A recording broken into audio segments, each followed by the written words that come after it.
Hello everyone, welcome back to Real Reds Talk, an authentic football fan channel made in Manchester. It's a brand new week. We've got some brand new news stories, and today's focus was initially going to be on outgoings. We're still going to talk about that and kind of a bit of a winger whip around, whatever you want to call it. But David Ornstein, as in typical fashion, has just brought a couple of things out which is very interesting on Rasmus Højlund, on the next positions we're identifying in the transfer market, and also a Jadon Sancho truth bomb as well.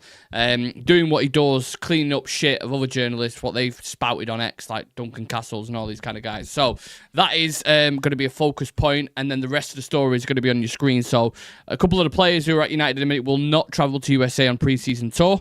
We'll get into kind of the crux of that. Marcus Rashford has completed his Barcelona medical. Nicholas Jackson's price has been revealed. That is eye-watering stuff. And also which striker is realistic at the moment. Benjamin Sesko, Watkins, and a couple of names on there as well. Your Calvert-Lewins, Jamie Vardy's, kind of the ones that bore the life out of you. Shreyas, Sam, how are we doing, fellas? Yeah, doing quite well. Yeah? Yeah, Monday's always a busy day for me, so it's always a bit of a hectic one. Yeah, and that is carrying over onto the channel because there's so much news at the minute. Also, as well, I just want to take 10 seconds just to thank you everyone who's consistently supported the channel, followed it. There are names there consistently who are always in the live chat, interacting with our content, whether it is live or whether it is kind of later in the day, and they always give themselves kind of time to catch up. So really, really, really appreciate everyone helping us reach 20,000 subscribers. Everything else in between as well, just in general, it's really, really nice. Everyone on the channel, everyone on social media who follows, whether it's on the Instagram, X, TikTok, it's really, really nice and an incredible achievement for us all. And hopefully we could be sat here in 12 to 18 months time and talking about 100,000. So yeah, congrats to everyone on the channel and the lads, and hopefully we keep striving for more. I don't know if any of you lads wanted to say anything on that, but yeah. I mean, we started this off just because, well, you started it off technically on Instagram lives and stuff like that, and then I came on and we started trying to push YouTube. And if you look at some of our first videos, they're fucking shit. They're really, really shit. Yeah, and that's like, being kind. You look at the trajectory we've done and the guests that we've had on. Like, I wouldn't imagine. Like, when I started out, I was like, if I can get Laurie Whitwell on, I'll be happy. And not only have we had Laurie Whitwell on, we've had the rest of the Talk of Devils crew: Jay Motti, Jonathan Schrager, Kieran Maguire. Yeah. Dougie from Sky Sports, who was a guy I watched on Football Daily, Muppets multiple times, Alice Football, all these people. Yeah. I would have never said that. So yeah, it's been a weird journey. And now, is some news just broke? No. I was going to say you didn't mention Carl, but you mentioned Talk of the Devil's crew, didn't you? So, yeah. Well, sorry, I was going to get on to Carl because Carl was a guest me and you tried to get for how long? For about 6 months. We were trying to push him. We were trying to get him. And then eventually I went to a Talk of Devils live show and I cornered him and basically said, will you do this? Yeah, I'm not going anywhere until you agree, basically. Yeah, and then he agreed to do it. And now he's probably one of our mates, really. Like, we go for pints with him and talk to him all the time. So it's a weird world, man. It's a weird world. It is. Shreyas, I remember when you first joined when on the Instagram live, when I was on my way home. We spoke about it loads of times, so I don't need to go into it. But we were on the way home from the West Ham game, and you was I don't know, I felt like it was a weird situation, wasn't it, on the live. I was like, who's this guy, what's going on here? But I said it to you privately as well. You've been an incredible addition to this channel, and you've been extremely helpful, and you've always been consistent, and I think Sam would probably agree with that as well. So yeah, I don't know if you wanted to say anything on it, but I mean, look, it's been a big journey for all of us, I would say. Starting something completely from scratch and growing it to where it has come now. And we've seen it all. We've seen we've won a lot. We've seen 1 to 2 people watching the stream. We've gone from that to 100 and 150 people watching the stream as well. So through all that, I think, and simultaneously watching United not play good football and how bad it's gotten, we've all stuck together and we've built something really, really credible. Yeah, genuinely. And I promise you I would not do this day in, day out if I didn't enjoy it. I genuinely, it gets to a point sometimes with transfer stories where it's a bit like, fucking hell, like, can't be asked. You got the same update where it's like, and Mbumo's, put his watch on today and got his jacket and it's close to happening. And those kind of days, you're like, fuck's sake. But genuine days when you get these kind of random spurts of news that comes up, or United score a last-minute winner like the Ahmad goal, or just things like that. I genuinely love this channel. I genuinely love making content, and I love watching football. So, yeah. Two of my favourite ever moments post-Fergie have come while we've been doing this channel.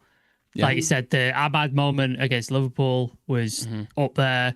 Paris, Ollie, that was up there. And then I think the final against City, I think those two will be up there for the rest of my life. Like those two moments will live on, and there's evidence of this on the channel. Yeah, absolutely. Going a good few years strong now, and hopefully be here for the foreseeable. So appreciate everyone. There's loads of these in the chat. Please do smash that like button. Everyone who's saying congratulations on the 20k and everything. Really, really appreciate that. But yeah, we're here to get into some news, so let's do that. We had David Ornstein drop a couple of bombs before.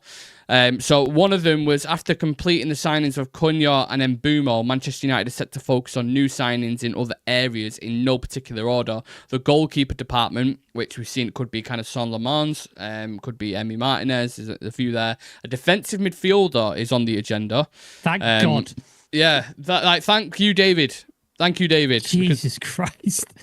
Who that's going to be, I have fucking no idea. No idea. No. And a new striker, of course, which the majority of us knew, and we'll speak about a little bit later on. So, yeah, just those positions, Shreyas, are they the correct ones to go after the completion of Cunha and Mbeumo?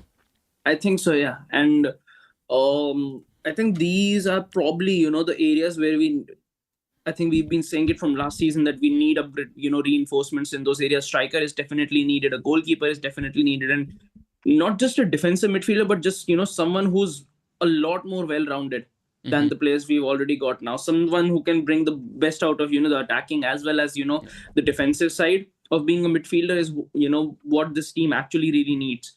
So I think we can still, go into another season without getting a new wing back, because I feel quite hopeful with Dorgu. I feel quite hopeful about Diego Leon as well. I think it's a good blend of youth that you've got there. And, if, you're able to nurture them properly, I think both of them can be quite, big talents for us. Dorgu and Diego Leon as well. I think physicality wise, he's built for the Prem. So I think if you can give him the right ecosystem to work in, I think it can be very, very good to see, two youngsters actually, being in the similar kind of battle and, fighting for that, single spot. And Ahmad on the right is just as good as a wing back. So I think wing backs we still covered. We still got a lot more options with, Maz dropping in from there from time to time. I think midfield is definitely an area where we lack, because the number of times we get overrun, the number of times we see us getting completely, outnumbered in the midfield. You need someone who's smart enough to tackle those sort of situations. And striker wise as well, you need someone who can knit that attack together. And Højlund is not going to be able to do it. Xerxes is not going to be your out and out number 9 as well. So you need someone who by themselves as well is competent enough to, actually take the match completely on their shoulders and guide us through the game. 100%. It doesn't feel like there's going to be a lot of money spent in these positions though, Sam, does it? When you think about the money that's been spent already, around 120 million quid with a goalkeeper, defensive midfielder and a striker. I mean, how much is that going to cost you? Yeah, the goalie looks like, from the prices that I've seen, I don't know how accurate they are, but let's say they are 13 to 15 million. So obviously that's like what, over half of what Onana cost us. So I think that would be a shrewd signing if he is as good as he says. Maybe he could come in as a backup. Maybe we do sell Bayinde. Maybe he goes somewhere and he comes in as backup and then he can push Onana for that top spot if he is as good as the reports say he is. Maybe that's a really shrewd buy. The midfield and what I don't know. I really don't know where we go with that one. Like every player I think in my head that would be perfect is going to be 70, 80, 90, 100 million. So I really, really don't know. Even if we sold Garnacho at 50, Antony at 25, Sancho at 15, and Malacia for, say, 5 million or something, and we got everybody out that we wanted for a good price, I still don't think we've got the money to go out and get a really, really good midfielder. So it's going to be someone that either we don't know or is a young sort of up-and-coming guy that's going to turn into the sort of full-time role later. But yeah, I'm really obviously the strikers we've all spoke about, Sesko, Watkins, all those sort of guys, so they seem to be the targets. But yeah, the midfielder one, no idea. It just feels like it's going to be a curveball, doesn't it? It feels like it's going to be someone out of the blue, scouted maybe for quite a while, South America, 10 million quid, and bring him in. It doesn't feel like a Wharton or someone. I would be very, very surprised if they spent that amount of money on there. The only link I've seen is Edison, and it's been nothing strong.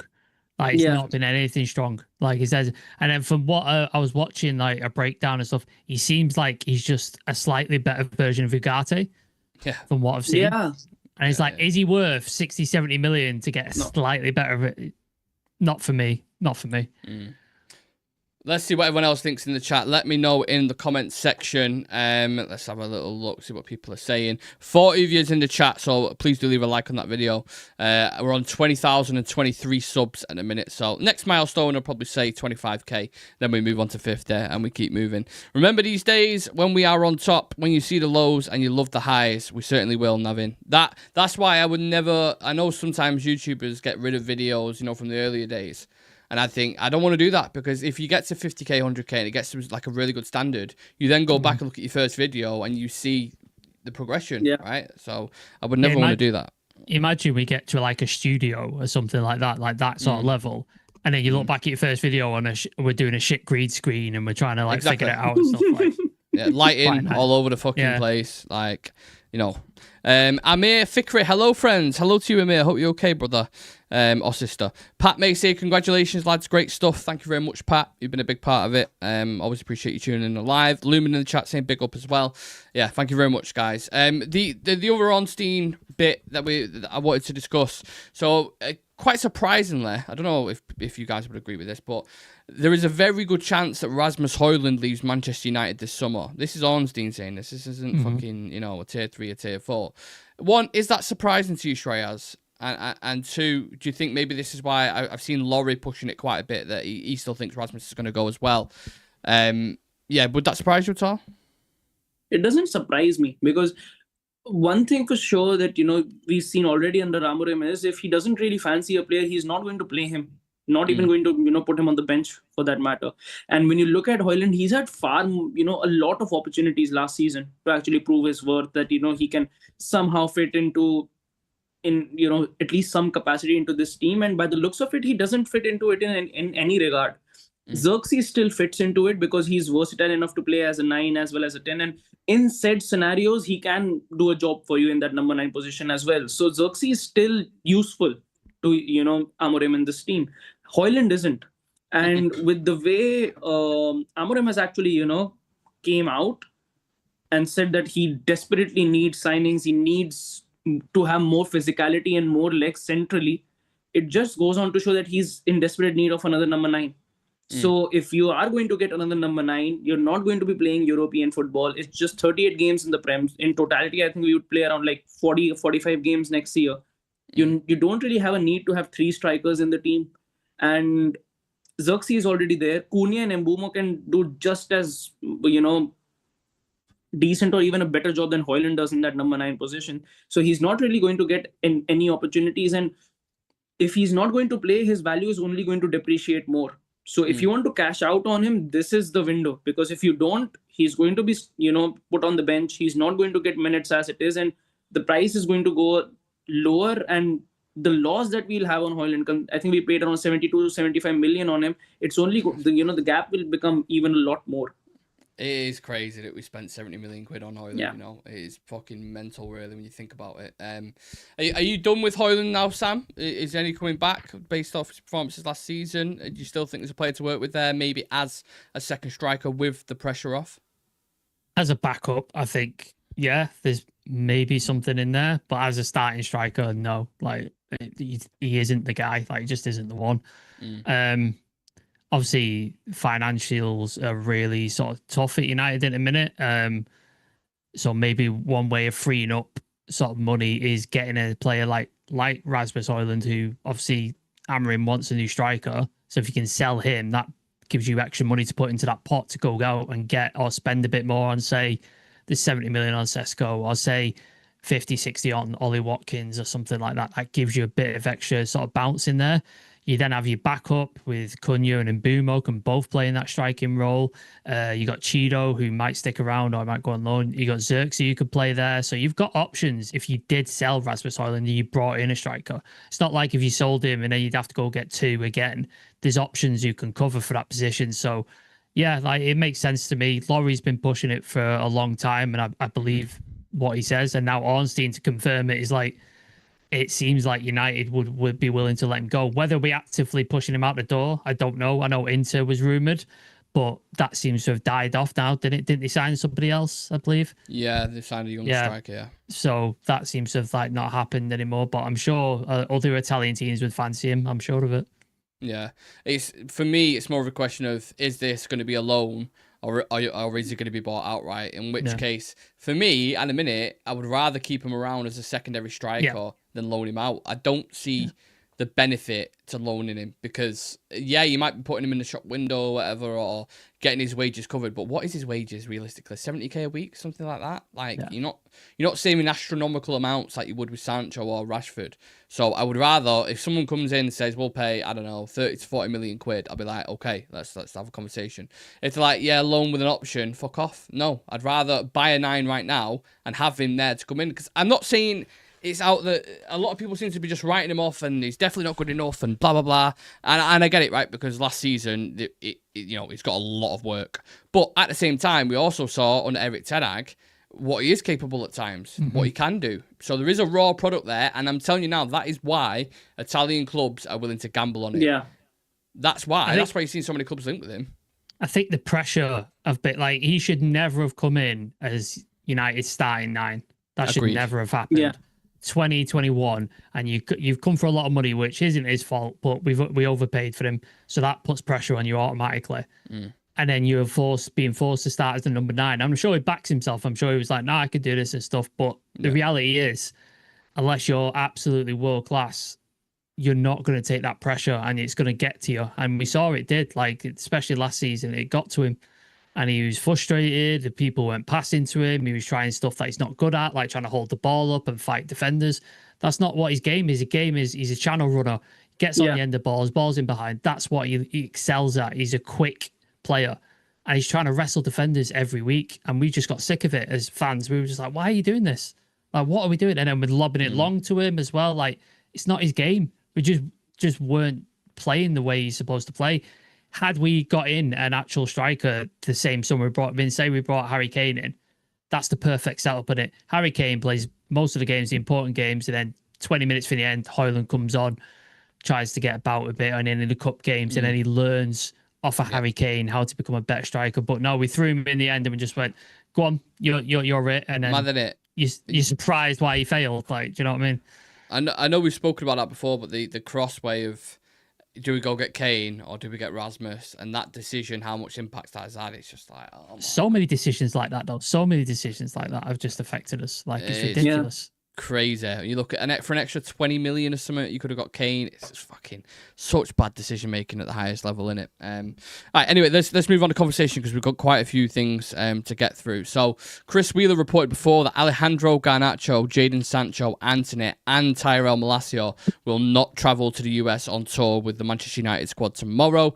Garnacho's suitors believe he could be signed for around £40 million. That's according to James Ducker from The Telegraph. And Pete All reported before as well that Garnacho's attracting interest from Aston Villa and Tottenham Hotspur. Would him go into a Premier League club worry you, Shreyas, at all? Do you think he will do well at another Premier League club? Depends on the club. I think if he moves to a team like Villa, he can do well. I think at Spurs, it will be a bit tough considering Thomas Frank he demands a lot from his wingers, defensively, attacking wise as well, and output wise as well. And if you look at, the way he played that front three at Brentford, Sade, Wissa and Mbumo, they were on the same page, connected, and all three of them, output wise as well, they were up there. I think combined, they had over 55 goals. So, it's a lot of pressure for a winger under a Thomas Frank system. I think at Villa, there are good supporting characters for him to actually prosper. Someone like Watkins can really help him out. Someone like Jacob Ramsey can really help him out. They've also, got the likes of Marlon. So they've got a lot of players around there who can actually take the pressure off him and allow him to just do, play his game, keep it simple and natural the way he wants to, be the direct sort of a winger. It can happen a lot more naturally at a club like Villa.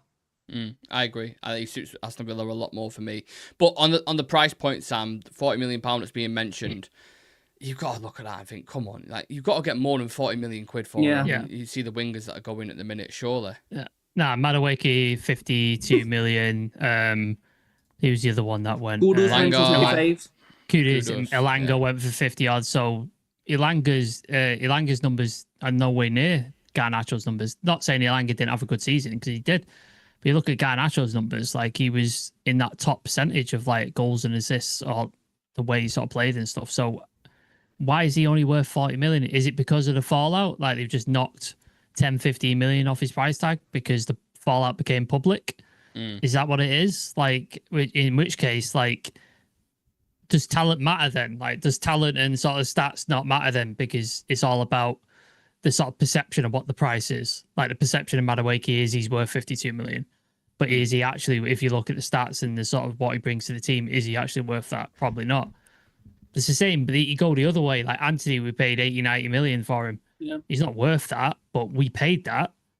So is he worth that in reality? Because they're selling, the buying team bought him for that. So it's all, I think it's all about perception, really.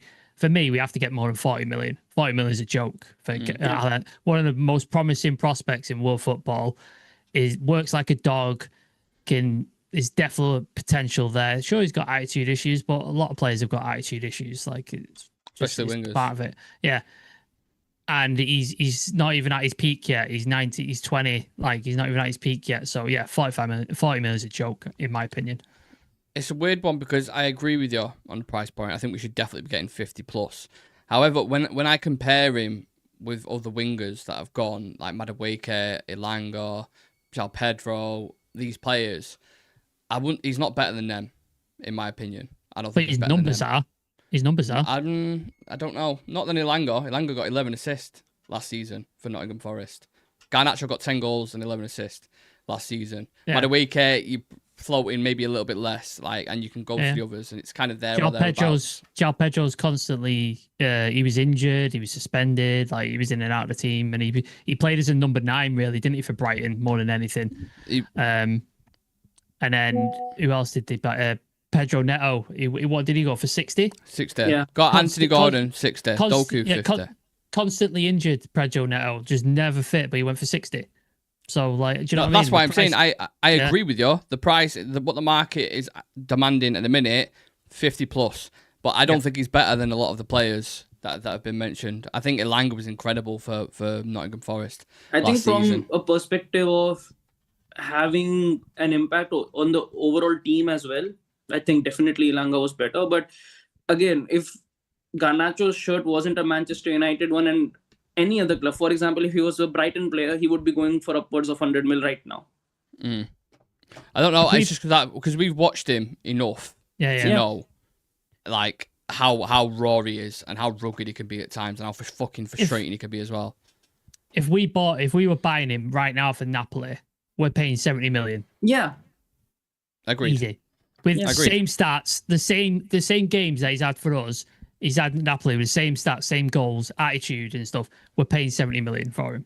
So I think if you take 40, I think you're a mug, to be honest. I genuinely agree. They do. So they better not. But again, that whole public spout hasn't helped things. But also, how do you stop that when his brother's yapping as much as he is, and he's yapping as much as he is? Like, how do you control that? It's and hard, right? The press put that out there. Like, United didn't put that out there. The press put that out there, and he probably got it from his brother because his brother's always talking. So it's like, what are United supposed to do? Like, what are you supposed to do? Yeah. Certainly won't miss that next season. His brother fucking doing tweets after a game or whatever. He should have got 10, 15 minutes more. Like, shut up, you idiot. Fucking 20-year-old kid. Anyway, from one whinging winger to another whinging winger, we had Duncan Castles today, earlier on, say that Juventus is close to signing Jadon Sancho. The deal costs €20 million plus achievable add-ons. Juventus will cover part of the remaining dues in Sancho's contract with United, enabling him to move to Italy with a lower salary. Then, we had, and this is why you shouldn't believe everything that you read people online, especially from Duncan Castles, that Jadon Sancho has been heavily rumoured to be close on a move to Juventus. That is not accurate, as I understand it at all, and I'm not quite sure where that's emanating from. That's from David Ornstein of The Athletic. So, yeah, Sancho isn't close to Juventus. This seems to be being pushed by so many people in Italy as well, that it's nearly done. I don't get their obsession with a deal nearly being done. No. They all do it. The Portuguese media do it as well. It's very, very bizarre. But yeah, how much will this free up, do we think, Shreyas? If we manage to shift Sancho, Garnacho, Rashford's already gone, of course, and then you've got Antony as well, the situation that we still need to sort with that. How much funds do you think this will actually free? Because they'll go quite big, I'd imagine, on a striker. But then the rest? I think it has an overall effect, considering how much you save on wages as well. Because Antony is on a good wage. Sancho is on an incredible wage, for that matter. We just said around 17 or 18 mil on Rashford's wages as well. Yeah. So it's a compound effect. I think when you look at Sancho, I think the max we can do is around 15 in the best world. Yeah. Antony, I think 25 to 30 mil, but his heart is set on Real Betis. So I think he will move closer to the deadline day, where we negotiate a cut down deal with Betis, that just to get him out of the door. You can see it fucking miles off, can't you? It can actually happen on deadline day as well. Yeah. Just to get him out the door, they accept a 22 million offer. Yeah, then Garnacho is someone who I think we should get a good amount for, because at least one player should be sold good. And at least with Garnacho, the thing is, FFP will come in really, really handy. And if you're able to get 50-55 million off him, it will give us a lot of leg room moving into probably the January window as well, if we have to reinvest there. And overall as well, we are not in a good situation budget-wise. So you need to have those sort of outgoings that can give you 50 to 60 mil. And right now, with the players that are left, Garnacho is the only one who can help you achieve that. I think if you add them all up, 50, 15, 20, I think the max we can do for all three of them combined is probably 80 million. Yeah. Yeah, you're looking at like a 10 to 20 mil spend on the goalkeeper, maybe a midfielder, and then maybe 60, a big chunk spent on a number 9. Speaking of Marcus Rashford, Sam, he's passed his medical with Barcelona prior to completing a season-long loan from United. United do not have a recall option in the loan agreement with Barcelona. However, apparently we've inserted a penalty clause in the deal with Barca, requiring the Spanish club to pay a fee if they choose not to activate the option to buy. The penalty is said to be less than 5 million, so not too dissimilar from Jadon Sancho's situation at Chelsea. I feel like these little clauses that Ineos keep putting in, they're adding up, aren't they? It's quite nice. Yeah. I'm liking these things that they're inserting. Smart business, man. Like the sell-on clauses that we've got for young players have already started to kick in. So, like, it's smart business. It's something Woodward and John Merton never did. Like, we either lost player for free because the contract ran out, or we sold them at a loss because they were on ridiculous wages. Whereas we managed to get players out, and we've managed to sort of like make profit on them being sold on, which is a nice thing to have. And these penalties there, like 5 million for Sancho, 5 million for Rashford if he comes back. So yeah, like I like that sort of little sort of add-ons and stuff. People are like, well, what's the point? But like you said, if you get a few of them in a row, it adds up. Like, well, we had like 15, 17 million or something from just sell-on stuff. From sell-on stuff, we've made the same amount of money as what we'll get for Sancho, basically. Yeah. So, yeah. Do you think he'll do well at Barca, Shreyas? Yeah. Do you think because the way they're looking at it is, obviously you've got Lamal and Rafinha, who are obviously the predominant wingers for him, club, Ballon d'Or nominees, etc.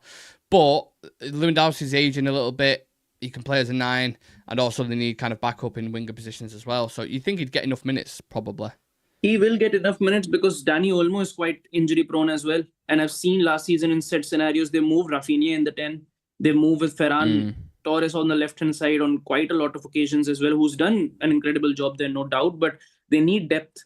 And I think Rashford thrives, in a squad where he's not the one everyone is looking at. He's not the central figure or the number one player to look at when things get tough. And when you look at that Barca team, it's stacked in the attack. Rafinha has had an incredible season. Yamal is probably one of the brightest talents in Europe right now. You look at Lewandowski, even though he's aging, he's still managing to get 40, 45 goals a season. Then the backups, I would say, the backup squad behind him in the midfield, you've got Pedri, you've got Gavi, you've got Dani Olmo, you've also got the likes of Kubarsi, Ronald Araujo. So it's a very, very decent squad. And I think Rashford can do a very decent job there. Again, it's system-wise, I think one thing that definitely, Flick would look at is his work rate. And that is something that has carried on with Rashford for quite some time, that his work rate is not that great when it comes to high-pressing teams. And this is not the Barcelona team that likes to keep hold of the ball or is just, waiting around on possession. Whenever they lose out on the ball, they press, they keep a very, very high line. So the work rate is going to be high, but I think that he can do a decent job at Barcelona. Yeah, I agree. I think he'll do quite well at the new camp. And it can be only good for us. If he moves on, he gets his dream move, we get the money that we wanted initially, plus that kind of loan fee, paying his wages, obviously. And he's not with Amarin at the minute, so it's one less thing to worry about. So I hope he does do well over there and no kind of ill will towards him, because he took a pay cut as well, which, Sancho's still whinging about. So fair enough. We're going to talk about Nicholas Jackson in a minute, but I appreciate it's quite a lot of comments, so I want to get through them before we do that. Amarin needs to not tinker and do experiments to make perfect decisions in lineups and substitutions. Kane would have never have come to us. Kane wanted 400 to 500k per week. Yeah, that in itself is a fair comment, because his wages at Bayern Munich are mental, and I think they're the only ones. Then PSG, maybe a few of us who compete with wages in terms of what we offer out. Like Bayern Munich's wage structure is fucking all over the place, crazy. UK Darren saying, no wonder we have problems. Buy big, sell cheap. Exactly. Every team can lowball us as we're desperate. Siobhan saying, sell Bruno and start the rebuild. He doesn't fit in the Amarin system. That boat has gone, mate. Bruno won't be sold this summer. Too late for that now. Too late. Won't happen. Ricardo Diaz, big up to Ricardo Diaz. I think he's a part of Sam Fonseca's channel. Big up, guys. Difficult. Sancho at Juventus since Francisco Conceição will continue in Turin. Have you seen how they're doing that deal, by the way, Juventus? They're paying 30 mil over like 6 years. Yeah. Jesus Christ. Fucking crazy. It's like a Chelsea contract, that, isn't it? Yeah. Chad Van says clickbait, he should not be a known personality. I don't know who you're referring to. If you're referring to the show being clickbait, it's not. David Ornstein has literally just put something out about Jadon Sancho. He literally said it. I promise you it's not clickbait. Fati only played 6 games last year. I think it'll be less of a dream move than expected for Rashford. Well, we'll keep an eye on that, of course, and we'll assess it as the season on goes. On Nicola Jackson, lads, Sky Cave, good old Sky Cave, everyone loves him. Your favourite? Yeah, my favourite journalist, everyone will know that. The news I'm receiving is Chelsea value United target Nicholas Jackson at between 80 to 100 million pound.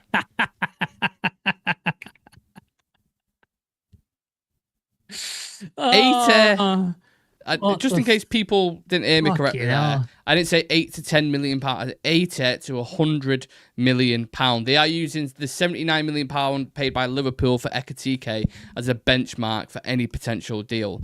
Do I need to ask the question, lads? What are they smoking at Chelsea? Honestly, Jesus Christ, that's a lot. That is a lot. 80 to 100 mil for Jackson. I appreciate him for some of his qualities. He's not 80 million pounds worth of quality. 80 million for missing open nets. Yeah. He misses a lot. He's raw. He's aggressive. He snatches at shots sometimes. He's got discipline issues. Chelsea clearly leaning more towards selling him at the minute. So the fact of saying 80 to 100 million pound is fucking crazy. But I do think the one point I extracted from this, Shreyas, was I think that Ekitike deal is going to hurt us when we go to get a striker now, because what are Villa going to say if they're selling Watkins? You think we're going to sell Watkins for £20 million less than Ekitike? Like, it's tricky, isn't it? And this is, Frankfurt do it every single year. And that actually destroys the market. I still cannot believe someone like Marmoush went for lower than what Ekitike has gone for. Yeah, because Marmoush is a top player. Yeah, and he went for 70. This guy has gone for 95. So the gap is huge. And I remember they sold Kolo Muani for around 95 as well to PSG. Haven't they sold like 4 or 5 players for like 70 million plus? Yeah. Like the last sort Marmoush, of they've all gone Luka for like Jovic, now Ekitike, Kolo Muani, 4 strikers. They've hell. What's Kolo Muani's value now as well? Like, it's out for 80, Yeah. 90 million. What's his value now? 30, 40, something Oh, like that? Jesus Christ. You know? That is a club that knows how to sell. That is Yes. a club right there that knows how to sell players. Yeah, Jesus clearly Christ. knows how to scout as well on top Yeah. of that. So I just think them fucking fees are crazy when you're adding it up. Like, just it's put- similar. not a team on this planet will pay that for Jackson. No. Yeah. No. It's like, do you remember when the Neymar transfer happened and then transfers just went a bit mental for a couple of years? Like, he happened and then Coutinho went for like 150. Dembele. Like, there was Dembele went for like, it went Grealish, insane. 100 It went mil. insane, did it for a while. And it crazy. just started to calm down, and now this Yeah. Ekitike thing just sort of pushed everything back up again. It's just like, fuck's sake. I actually find it crazy. I think Ekitike is a really good player, and Yeah. I think he, like from what I've watched of him, he's a very exciting player. But to pay that is a lot of money, and if it doesn't for work one out, good season. For one good season. I Yeah. think, when you talk about players moving for 90 mil, 100 mil, you would like to think that, they're world class. yeah, And yeah. when you see players like Ekitike moving for that amount, it just makes the thought that, what if, like we speak about Rodrigo moving from Madrid right now. If Madrid look at this deal and go, 95 million for this guy, we can sell Rodrigo for around 150 or 160 then. Yeah. It gives everyone a stall to set out, doesn't it, and say, well, Rodrigo's played in Champions League finals and scored clutch goal and and plays across the front line. Like, you can put anything on the table, really. They just had a failed experiment in Darwin Núñez as well, who had like a really strong season in Portugal. One good season as well. Yeah, One spent good 80 season. mil, brought him in. So I hope it doesn't work out because it's Liverpool, but I do appreciate him as a player. Now, someone in a similar bracket, and this is the last thing we're going to talk about, Benjamin Sesko, ladies and gentlemen. Ornstein as well reported before that Watkins and Sesko are the two targets that United are looking at. So take that for what you will. But Leipzig were reportedly demanding 78 million earlier this summer, 70 million plus 8 in add-ons, paid in 17.5 million per instalment spread over 4 years. So very similar to the Brian and Mbumo deal. Now, like I said, we spoke about it yesterday. But these are the only realistic options left. And how quick do we need to move, Sam, do you think, on this deal? Because they could get snapped up as well. Yeah, it seemed like Arsenal were like that was their number one target, wasn't it? Like they were just like, no, Sesko, Gyökeres was obviously hoping for it, and then they were just like seemed to be going for Sesko. And then I think it was you who told me apparently he wanted to put a release clause in his contract. Yeah. And that's why Arsenal sort of backed away and were like turned their attention to Gyökeres. So it seems like the price point is a bit off-putting for a lot of clubs that probably might have had a look at him. So obviously Ekitike is off the table now. He's gone. Gyökeres looks like he's going to Arsenal. Osman's gone to Galatasaray.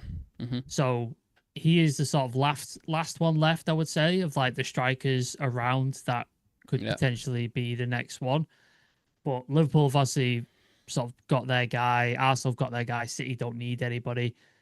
Chelsea are probably interested because they're interested in fucking everybody at this point. But can I say though, on Chelsea, they've opened talks with Xavi Simons. So whether that affects the deal with Garnacho, I'm not sure. Maybe. And then obviously Spurs have got Solanke and they've just bought Kudus, so I don't see them going for him. So it seems like United are the last one at the party for Benjamin Sesko at this point. What a surprise! Right? Yeah. So it seems like we could probably take our time with it. It doesn't have to be done in a rush, but obviously as fans, we want the striker in as soon as possible so he can get in the team and he can play and stuff like that. But the release clause thing worries me. That does worry me. I think we chatted about it the other day as well. Yeah, because you look at him, if he develops into the player that you think he's going to, let's say he has a similar effect to what Haaland did when he came from Dortmund to Manchester City. I mean, how much is Haaland worth now if you was to buy him outright? Like, you're talking hundreds, yeah, somewhere around that mark. Or if Isaac's going for 120s, you'd think Haaland's probably similar, if not more. So you would think Arsenal were looking at that and thinking we could flip this guy's price almost if he works out to the player that we think he's going to be. And if he's saying no, 80 million release clause, and people will come in and pay that because Liverpool's just paid 80 for Ekitike. So if Sesko develops as a Premier League player at Arsenal, his price would be 100 mil like that, easy. So that's probably why they've thinking it. But would that release clause bug you, Shreyas, if it meant bringing him in? In one direction, I don't feel quite good, about that release clause. But in the other direction, I also think, giving him an 80 or 85 million release clause. I don't remember the last time we even got 70 or 75 mil for a player. through an outgoing. Ronaldo. Yeah. That was way back. Lukaku, maybe? Or did we get 70 million for Lukaku? 70 million for Lukaku we got. Yeah. It's been quite time that we've generated that amount. Very rare. So in one regard, I go, maybe if we do, bring him in, give him that release clause, if he's, he will bring in funds at some point. But again, the thing with Sesko again is it's going to be a gamble in each and every way. We still don't even know if he does come, manage to come in through the door. He's going to have the impact right now that he's having at Leipzig. And I think I'm quite impressed by him. I think he's a unit. I think physicality-wise, he checks all the boxes that are needed in the system. But to replicate what players do, especially when it comes to attackers, when they have to move over from the Bundesliga to the Premier League, the hit and miss ratio is just not that great. Yeah. So if we are going in for him, I think we should go in with a deal which is able to safeguard us from, if he doesn't work out or if he does work out scenarios. It seems like it's a flipped scenario with us. Whenever Man City go to Germany and spend money, it seems to work out fine. Marmoush, Akanji, Haaland, Gundogan. Sweet. Yeah. Works. United, Kagawa, Mkhitaryan, Sancho. Fucking failures. Utter failures. So, yeah, it just depends, doesn't it, I suppose. I've just seen Fabrizio Romano on his own saying Nicholas Jackson's really tempting United and they could offer Garnacho in a swap deal. No. That's what's just put out. I don't know if I'd be comfortable with that, to be honest. Worries me. No. That worries me. I think a swap deal will be done at some point, whether it's with Villa, because we're interested in some of their players, or whether it's with Chelsea. That's something to keep an eye on. I know we need a striker and stuff like that, but if we could do a swap deal of Garnacho and Amadou Onana. Oh, yeah, that'd be... Oh, I could get behind that. My fucking money. I could get behind that. All day. Yeah, I would be with that. Listen, for any transfer updates, you know where it's at by now. I'm probably pecking your heads with telling you about Instagram and X. But just look at it. You'll see. In fact, I can actually put it on the screen so you can see the socials and what they're about. TikTok, X, Instagram. Drop us a follow over on there. Clips from the show, transfer news, updates around United, updates on pre-season, absolutely everywhere, so you get your Man United fix. And please do turn on the notification bell on YouTube so when we do go live, because sometimes it's very, very random, as you know, with the transfer market. It's so sporadic. It could be 12 at night, it could be fucking 4 in the morning. What time was in Mbumo when we did that one? Was that like lunchtime? During work or something? Yeah. I think Euro as well. When Euro, do you remember? Yeah. It was whilst we was all at work. I think Ten Hag, when he got sacked, was whilst I was in the bath at 10:30. Yeah. Rashford news broke when me and Shreyas were live with a pre-match build-up the other day. Yeah. Fucking bizarre. Very bizarre. So that proves there was hard evidence there. It can be random and sporadic. So please do turn on the notification bell so it'll drop down. You can just tap it and you can get involved in the conversation. There's been loads of yous in the chat. We appreciate all the support for getting to 20k and everything we've seen on social media as well. And yeah, look, this will continue. We'll be back maybe at some point today, who knows. If not, we'll be back tomorrow. We play West Ham on Saturday. You've got all the stuff around Mbumo happening. It's going off with Man United in a minute and there's quite a few positives. Can we say as well, obviously, Jay Motty's been on the channel before. He is travelling out for the tour.